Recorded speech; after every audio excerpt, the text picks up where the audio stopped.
धेरै दिन भयो यो गाडी मैले यहाँ देखेको। म आउँदा जाँदा यो गाडी देखिरहेको छु। कसको गाडी होला यो? पहिला त सधैँ यहाँ ल्याएर राखेको थियो, अहिले त जलाइदिइ पनि सकेछन्। पहिला म अरू यो बाटो हिँड्दाखेरि त यो गाडी सधैँ थियो। अहिले म उताको बाटो हिँड्छु, सर्टकट हुन्छ भनेर पछि यसो यो बाटो हिँडेको यस्तो भइराखेको रहेछ। जाडो महिनामा कसैले यसको जलाएर आगो ताप्दियो कि क्या हो? यसो हेरेको गाडी जलाइदिएको रहेछ। गाडी त ठिकठाकै थियो, कसको गाडी होला यो?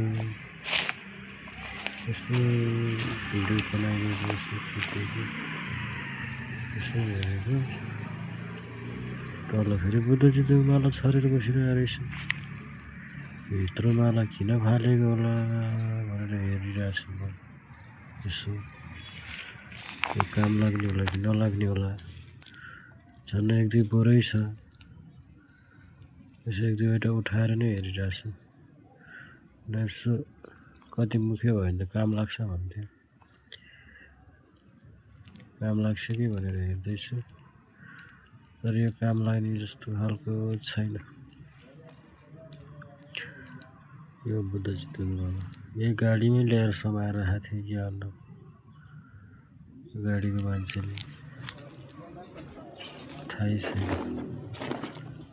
त्यो माला यसो हेरेर फेरि एकचोटि यो गाडीलाई यस्तो हेर्दै गरेको के हो? इन्जिन पनि जलाइदिनै सके जस्तो छ।